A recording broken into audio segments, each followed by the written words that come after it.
Dia 3. O que dirige a sua vida? Percebi que o que faz os homens correrem atrás do sucesso é a inveja. Eclesiastes 4, verso 4. O homem sem propósitos é como um barco sem leme, um vira-lata, um nada, um ninguém. Thomas Carlyle. A vida de todo indivíduo é dirigida por algo. A maioria dos dicionários define o verbo dirigir como guiar, controlar, direcionar. Se você está dirigindo um carro, batendo um prego ou chutando uma bola, estará naquele momento guiando, controlando e direcionando. Que força motriz dirige sua vida? Neste exato momento, é possível que um problema, uma urgência ou o fim de um prazo determinado estejam dirigindo você. É possível que uma lembrança dolorosa, um temor ou uma crença inconsciente também o estejam dirigindo. Centenas de circunstâncias, valores e emoções podem dirigir sua vida. Eis aqui 5 dos mais comuns. Muitos são dirigidos pela culpa. Algumas pessoas passam a vida inteira fugindo do remorso e ocultando a vergonha. Dirigidas pela culpa, são manipuladas pelas lembranças. Permitem que o passado controle o futuro e frequentemente punem a si mesmas, sabotando o próprio sucesso. Quando Caim pecou, sua culpa afastou-o da presença de Deus, que disse: Você será um fugitivo errante pelo mundo. Gênesis 4, verso 12, parte B. Esse quadro descreve a maioria das pessoas hoje em dia, andar pela vida sem propósito. Somos produto de nosso passado, mas não precisamos ser prisioneiros dele. O propósito de Deus não é restringido por nosso passado. Ele tornou um assassino chamado Moisés num líder, e um covarde chamado Gideão num corajoso herói, e também pode fazer coisas maravilhosas com o restante de sua vida. Deus é especialista em dar às pessoas um novo começo. A Bíblia diz: Como é feliz o homem que tem suas desobediências perdoadas e seus pecados cobertos. Salmo 32, verso 1. Muitos são dirigidos pelo ressentimento e pela raiva. Algumas pessoas apegam-se a mágoas, sem jamais superá-las. Em vez de aliviar a dor por meio do perdão, revivem-na continuamente em pensamento. Quando dirigidas pelo ressentimento, calam-se e interiorizam a raiva, enquanto outras se irritam e agridem outros. Ambas as reações são nocivas e inúteis. O ressentimento sempre machuca mais ofendido que a pessoa que o ofendeu. Enquanto o ofensor provavelmente já esqueceu o insulto e seguiu em frente, você continua angustiado em sua dor, perpetuando o que aconteceu. Ouça, aqueles que o magoaram no passado não poderão continuar a feri-lo, a menos que você se agarre à dor por meio do ressentimento. O que passou, passou. Nada pode mudar o passado. Você apenas se machuca com a amargura. Para o seu próprio bem, aprenda com o passado e o mande para bem longe. A Bíblia diz: ficar desgostoso e amargurado é loucura, é falta de juízo que leva à morte. Jó capítulo 5, verso 2. Muitos são dirigidos pelo medo. Seus temores provavelmente resultam de experiências traumáticas e de expectativas fantasiosas, do crescimento num lar extremamente severo ou mesmo de predisposição genética. Independentemente do que tenha causado tal situação, pessoas dirigidas pelo medo com frequência perdem grandes oportunidades por terem medo de correr riscos. Em vez disso, comportam-se de maneira cautelosa, evitando arriscar-se e tentando manter o status quo. O medo é o encarceramento voluntário, que o impedirá de se tornar no que Deus pretende que você seja. Você deve agir contra isso com as armas da fé e do amor. A Bíblia diz: No amor não há espaço para o medo. O amor amadurecido expulsa o medo, considerando que o medo causa uma vida vacilante e cheia de temores. Medo da morte, medo do julgamento. Podemos dizer que quem tem medo não está completamente aperfeiçoado no amor. 1 João 4, verso 18. Muitos são dirigidos pelo materialismo. O desejo de adquirir é o único objetivo na vida de algumas pessoas. O impulso de sempre querer mais se baseia na concepção equivocada de que possuir mais me tornará mais feliz, mais importante e mais protegido. Contudo, são 3 expectativas falsas. Os bens materiais trazem felicidade apenas temporária. A situação de constante tranquilidade acaba gerando tédio, e então passamos a desejar novidades, coisas maiores e melhores. Também é um mito a concepção de que, quanto mais bens adquirir, mais importante serei. A autoestima e riquezas materiais não são sinônimos. Nosso valor não é determinado por nossas posses, e Deus deixa claro que as coisas mais valiosas da vida não são os bens materiais. O mito mais comum a respeito do dinheiro é o de que, quanto mais dinheiro se tem, mais protegido se está. Isso não é verdade. Riquezas podem ser perdidas num piscar de olhos, por uma quantidade considerável de valores que fogem do nosso controle. A verdadeira segurança só pode ser encontrada naquilo que jamais poderá ser tomado de você, seu relacionamento com Deus. Muitos são dirigidos pela necessidade de aprovação. Algumas pessoas permitem que expectativas alheias de pais, cônjuges, filhos, professores ou amigos controlem sua vida. Muitos adultos ainda tentam ganhar a aprovação de pais que nunca estão satisfeitos. Outros são dirigidos pela pressão social do grupo a que pertencem, sempre preocupados com o que os outros podem pensar. Infelizmente, os que seguem a multidão quase sempre acabam perdidos nela. Não conheço todas as chaves do sucesso, mas uma chave para o fracasso é tentar satisfazer a todos. Ser controlado pela opinião dos outros é uma forma segura de jamais atingir os propósitos de Deus para a sua vida, Jesus disse, ninguém pode servir a 2 senhores. Mateus 6, verso 24. Outras influências ainda podem dirigir sua vida, mas todas levam ao mesmo impasse, potencial não aproveitado, estresse desnecessário e uma vida não realizada. Esta jornada de 40 dias mostrará como ter uma vida dirigida por propósitos, uma vida guiada, controlada e direcionada pelos propósitos de Deus. Nada é mais importante que conhecer os propósitos de Deus para a sua vida, e nada pode compensar o prejuízo de não os conhecer, nem o sucesso, nem as riquezas, nem a fama, nem os prazeres.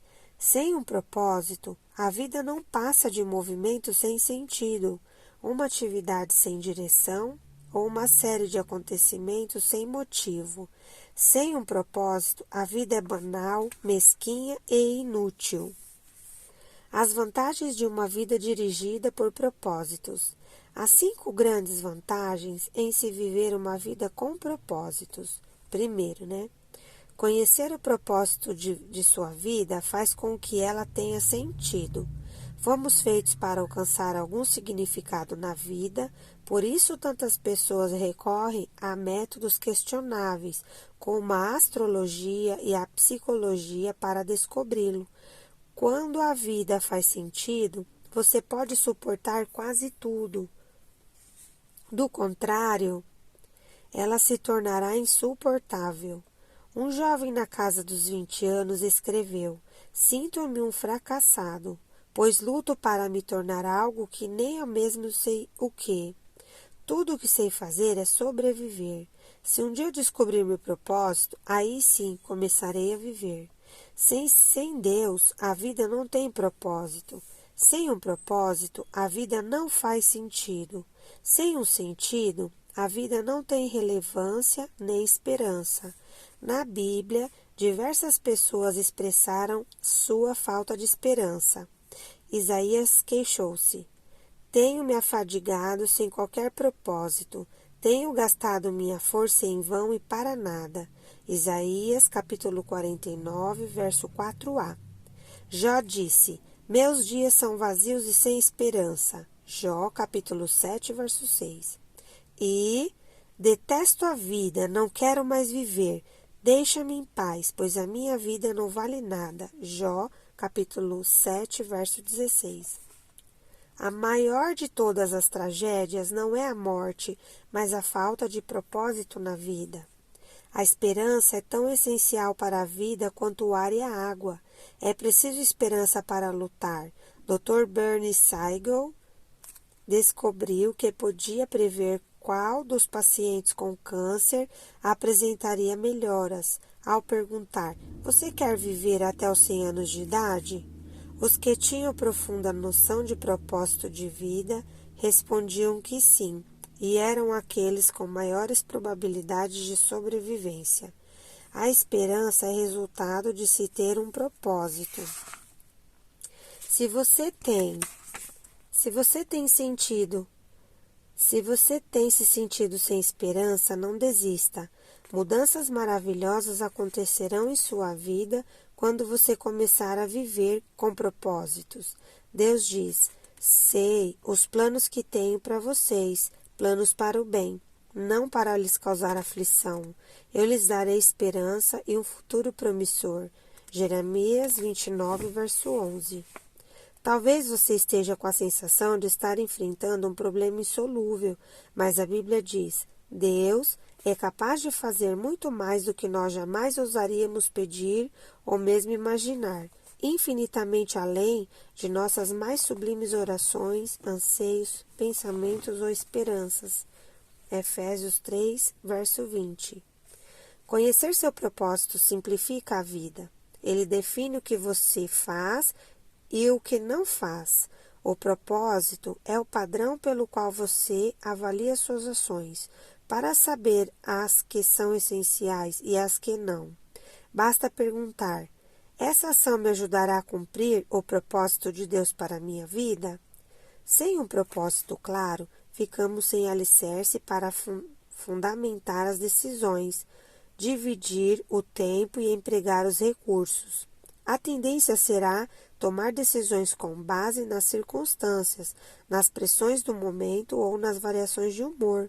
Quem não conhece seu propósito exagera nas atividades e isso causa estresse, fadiga e conflitos. É impossível fazer tudo o que as pessoas querem que você faça. Seu tempo é suficiente apenas para fazer a vontade de Deus. Se não consegue realizá-la por completo, significa que está tentando fazer mais do que Deus pretendia que fizesse, ou possivelmente está assistindo muito a programas de televisão. Uma vida dirigida por propósito conduz-nos a um estilo de vida mais simples e uma agenda mais saudável. A Bíblia diz: a vida presunçosa e cheia de pompa é uma vida vazia, mas a vida simples e sincera é uma vida plena. Provérbios 13, verso 7. Isso também leva à paz de espírito.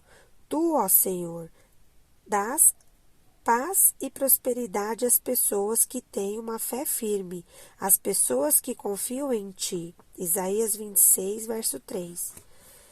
Conhecer seu propósito ajuda a estabelecer prioridades. Isso faz com que os esforços e energias se concentrem no que é importante. Você se torna eficiente ao ser seletivo. Faz parte da natureza humana distrair-se com assuntos de menor importância. Fazemos de nossa vida um jogo. Henry David observou que as pessoas vivem num desespero silencioso, mas hoje uma melhor descrição seria distração sem objetivos. Muitas pessoas são como giroscópios, rodopiando num ritmo frenético sem jamais chegar a lugar nenhum. Sem um propósito definido, você ficará mudando de rumo, de emprego, de relacionamentos e de igreja, na esperança de que cada mudança seja definitiva ou preencha o vazio em seu coração. Você pensa, talvez seja diferente dessa vez, mas isso não resolve o verdadeiro problema, que é falta de foco e de propósito. A Bíblia diz: não se descuidem, tentem entender o que o Senhor quer de vocês. Efésios 5, verso 17. A capacidade de concentração pode ser verificada na luz. A luz difusa tem impacto e energia reduzidos, mas você pode concentrar o foco. Com uma lente de aumento, os raios do sol podem ser concentrados a ponto de atear fogo à grama ou a um pedaço de papel. Quando a convergência da luz é maior, como o raio laser, ela pode até cortar o aço. Não há nada tão poderoso quanto uma vida direcionada, isto é, vivida com um propósito. Os homens e as mulheres que mais influenciaram a história estavam concentrados numa direção. O apóstolo Paulo, por exemplo, difundiu o cristianismo no Império Romano praticamente sozinho. Seu segredo era uma vida direcionada. Ele disse: estou concentrando minhas energias unicamente nisto, esquecer o que já passou e avançar para o que está à minha frente. Filipenses capítulo 3, verso 13. Se você quer que a sua vida cause impacto, dê-lhe uma direção. Pare de andar em círculos. Pare de tentar fazer de tudo. Faça menos. Elimine até mesmo as boas atividades, concentrando-se apenas no que for mais importante. Jamais confunda atividade com produtividade. Você pode estar ocupado sem ter um propósito, mas para quê? Paulo disse: assim, os interessados em tudo que Deus tem para nós devem se manter focados no alvo. Filipenses 3, 15. Conhecer seu propósito traz motivação. O propósito sempre produz entusiasmo. Nada mais estimulante que um propósito claro. No entanto, a paixão se esvai quando falta propósito. Até mesmo levantar-se da cama se torna um fardo. Normalmente é o trabalho sem sentido que nos esgota. Consome nossa força e nos rouba o prazer, não o excesso de trabalho. Jorge Bernard escreveu: esta é a verdadeira alegria da vida, ser usado para um propósito reconhecido por você mesmo como grandioso, ser uma força da natureza em vez de um amontoado inconstante e egoísta de ressentimentos e lamentações, sempre reclamando que o mundo não se esforça para torná-lo feliz. Conhecer seu propósito irá prepará-lo para a eternidade. Muita gente passa a vida tentando criar um legado. Tais pessoas querem ser lembradas depois que partirem. Entretanto, o que em última análise mais importa não é o que os outros dizem sobre sua vida, mas o que Deus diz. O que as pessoas não percebem é que todas as realizações acabam sendo superadas, recordes são quebrados, reputações não subsistem e homenagens são esquecidas. Na faculdade, a meta de James Dobson era ser o campeão de tênis da instituição. Ele se sentiu orgulhoso quando viu sua taça exposta num local de destaque na sala de troféus da faculdade. Anos mais tarde, alguém lhe enviou o troféu pelo correio. Eles o haviam achado numa lata de lixo durante uma reforma na escola. James disse: um dia, todos os seus troféus serão jogados no lixo por alguém. Viver para criar um legado é um objetivo sem perspectiva. Uma utilização mais sábia do tempo é construir um legado eterno. Você não foi posto nesse mundo para ser lembrado. Você foi colocado aqui a fim de se preparar para a eternidade. Chegará o dia em que você estará diante de Deus e Ele fará uma auditoria em sua vida, um exame final, antes que você ingresse na eternidade. A Bíblia diz: lembrem-se, cada um de nós comparecerá diante do tribunal de Deus. Sim, Cada um de nós terá de prestar contas de si mesmo a Deus. Romanos 14, verso 10, parte B, até o 12. Infelizmente, Deus quer que passemos no teste, por isso nos deu as perguntas antecipadamente. Pela Bíblia, entendemos que Deus nos fará duas perguntas fundamentais. Primeira, o que você fez com meu filho Jesus Cristo? Deus não irá perguntar sobre a sua formação religiosa ou visão doutrinária. O único ponto importante será: você aceitou o que Jesus fez por você? Aprendeu a amá-lo e a confiar nele? Jesus disse: eu sou o caminho, a verdade e a vida. Ninguém vem ao Pai a não ser por mim. João 14, verso 6. Segunda pergunta: o que você fez com o que eu lhe dei? Isto é, o que você fez com sua vida, dádivas, talentos, oportunidades, energia, relacionamentos e recursos, enfim, tudo que Deus deu a você? Gastou-os com você mesmo ou fez uso deles para os propósitos que Deus tinha para você? Prepará-lo para essas duas perguntas é o objetivo deste livro. A primeira irá determinar onde você passará a eternidade. A segunda determinará o que você fará na eternidade. Ao terminar este livro, você estará pronto para responder a essas duas perguntas. Dia 3. Pensando sobre o meu propósito de vida. Tema para reflexão. Viver com um propósito é o caminho para a paz. Versículo para memorizar. Tu, ó Senhor, dás paz e prosperidade às pessoas que têm uma fé firme, às pessoas que confiam em Ti. Isaías 26, verso 3. Pergunta para meditar. Na opinião de minha família e de meus amigos, o que dirige a minha vida? E qual eu desejo que seja?